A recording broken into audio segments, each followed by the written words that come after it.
Assalamualaikum warahmatullahi wabarakatuh. Nama saya Muhammad Irfan Maulana, NPM 002, akan menjelaskan tentang definisi routing. Definisi routing sendiri adalah proses pengiriman data atau informasi dengan meneruskan paket data yang dikirim dari satu jaringan ke jaringan lainnya. Dan router adalah perangkat yang digunakan untuk menjalankan fungsi routing tersebut. Beberapa contoh dari routing adalah mengirim pesan dari satu komputer ke komputer lain, telepon melalui jaringan internet, atau mengirim data ke jaringan. Dan yang seterusnya adalah saya akan menjelaskan tentang analoginya. Misalkan kita berada pada persimpangan jalan, mungkin kita akan merasa bingung jika tidak ada petunjuk jalan. Di setiap persimpangan jalan atau router, seharusnya ada petunjuk jalan supaya orang tidak bingung dan tersesat. Untuk jalan yang rumit dan berputar-putar, tidaklah cukup jika menggunakan static routing. Tentunya kita akan merasa bingung jika di setiap persimpangan kita harus bertanya pada orang, apalagi kepada orang yang tidak tahu. Oleh karena itu, di sini diperlukan dynamic routing. Analoginya, seperti ada polisi yang membawa HT dan memberikan jalur mana saja yang bisa dilewati. Polisi akan selalu koordinasi beberapa kali sehari agar jika ada jalan yang macet, ada tabrakan, ada pohon rubuh, polisi akan segera mengupdate petunjuk jalan yang lain.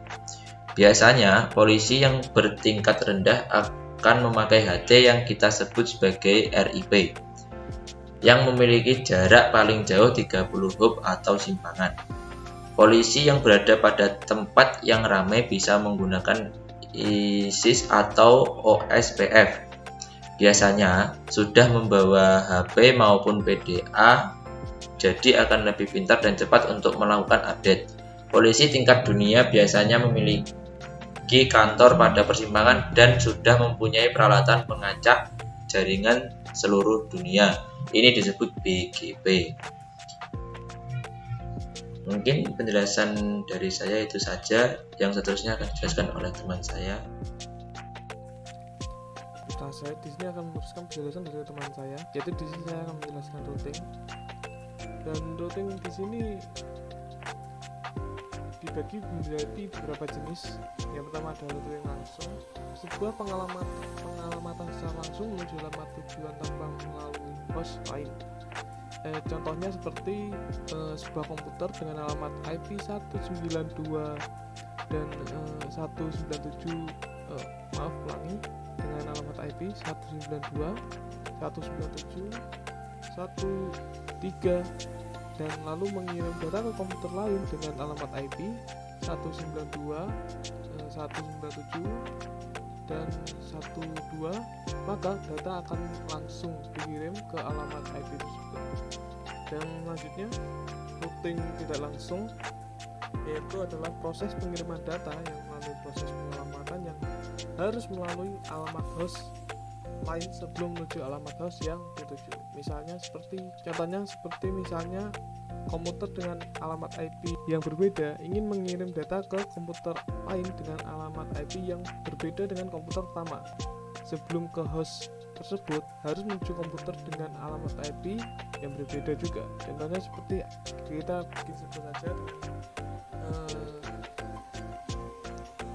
komputer 1 dengan IP 1 ingin mengirim data ke komputer 2 dengan IP 2. Nah, sebelum ke komputer 2, data tersebut harus menuju ke komputer 3 dengan alamat IP 3. Setelah itu, data tersebut dituju langsung ke alamat IP komputer 2. Selanjutnya, cara kerja routing. Langsung di dalam sebuah jaringan komputer ada yang namanya TCP ataupun IP. TCP itu berfungsi sebagai alamat mengirim paket data agar bisa sampai ke alamat yang dituju. Lalu tugas IP tersebut dibagi mulai dari mengirim paket data hingga menerima paket data dalam sistem. Dengan begini, jika terjadi masalah saat mengirim paket data akan bisa dipecah dengan baik. Lalu routing sendiri merupakan proses yang dialami oleh data untuk mencapai tujuan di jaringan komputer. Konsep dasar routing sendiri berada di lapisan jaringan TCP ataupun IP. Pada lapisan ini terjadi proses memberi alamat di setiap user komputer.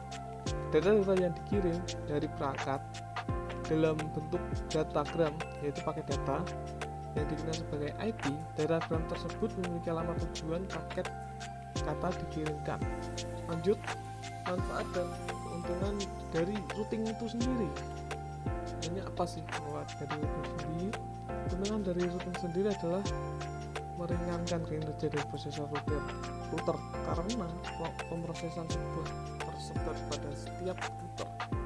Menghemat bandwidth karena tidak ada bandwidth yang terbatas saat terjadi pertukaran paket. Memperoleh informasi dari isi tabel routing pada saat terjadi proses tukar menukar paket, dan juga mengatur informasi yang diterima dari router lain dan interface-nya masing-masing, sebagaimana yang terjadi di konfigurasi routing secara manual. Dan lanjut, sekian presentasi dari kelompok saya. Kalaupun ada salah kata, wassalamualaikum warahmatullahi wabarakatuh.